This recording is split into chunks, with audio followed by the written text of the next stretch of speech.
Hi, today we are going to speak about the Land Rover DCDC 48-volt DCDC test platform. This test platform is actually a little bit complicated, but if you understand the logic, it's very simple. So, first of all, we have two voltmeter. One is for 12 volts for the output power, and one is 48 volts, which is for the input power. So here we have two different power supplies. One is a 12 volt power supply, which is connected to the power to the platform. Another is the 48 volt power supply, which is given to provide power to the DCDC. Instead of the power supply, you could in theory use also battery, but it doesn't matter for this kind of work. What we need is just the 48 volt power sent to the DCDC, and DCDC will convert this into 12 volts for this battery or any battery you want to charge it. This is the way we use to test the DCDC properly. Now, this battery is from a Mercedes, and it's a lithium battery. It doesn't matter. You can use a lead acid, you can use a Land Rover battery, or you can use any car battery you want, or anything that actually can receive power at 12 volt. Don't use power supply, because otherwise you will not be able to receive to store this current. The important thing is that it's a battery. So, this battery over here is connected with this black and the red big plugs, and the other red and black go here to DCDC. This is 12 volt and it is ground. This yellow one is 48 volt, and the yellow one goes also to the power supply 48 volt, which we have here, and the small ground also goes over here. The last connector is this one, which is for the DCDC communication. So as you see, there is a couple of wires which is for communication. This also allows us not only to awake the DCDC, but also to communicate with it by OBD to make a diagnostic. So let's check out first if the DCDC works. Now we have 13.15 volts. This is because the battery is influencing the power. If you don't put anything, then it will be zero, because now the power supply is not sending any output voltage. If you press this button, it will send an output voltage. And then this other button is to activate the DCDC. But the DCDC, in order to be active, it needs power from the 48 volt power supply.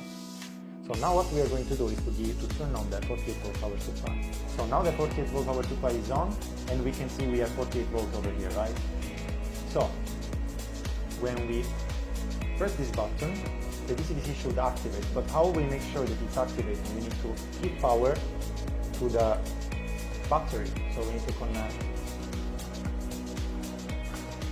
the battery. Now we have 13.10 volts, and we activate it. This will make this voltage slightly increase, because the DCDC will be charging the smaller battery. So, if this battery is out of charge, it will be charged more quickly, of course. Now, the next thing we need to do is to check by OBD the state of the DCDC. We connect our outel today, and then we search inside Land Rover, for example, Evoque. We need to search for the EPIC module.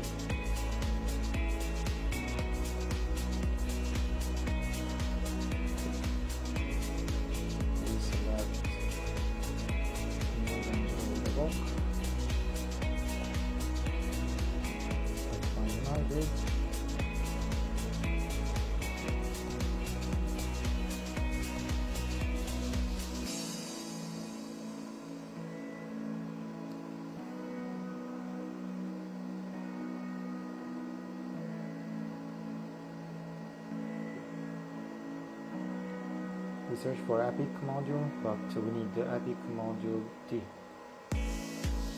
Then we have ECU information, and we can see it over here. Now we try to read the DTC, and we just have an intermittent communication error, which we can easily erase.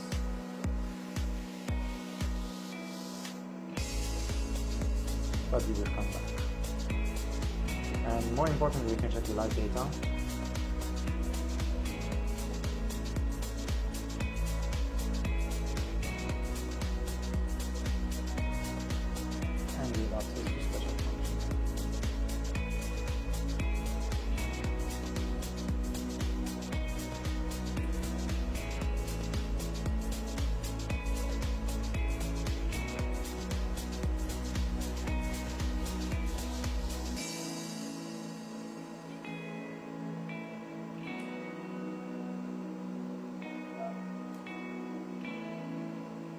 As you see, when we check power mode, it's running when the button is pressed, and when the button is unpressed, it's key out.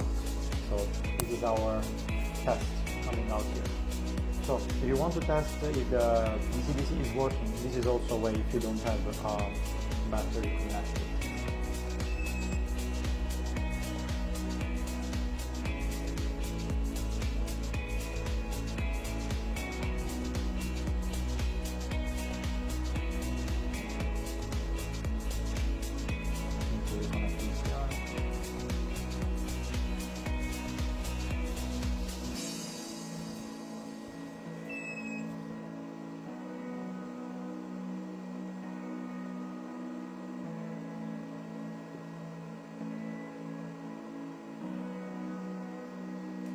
Key out, press the button, running again.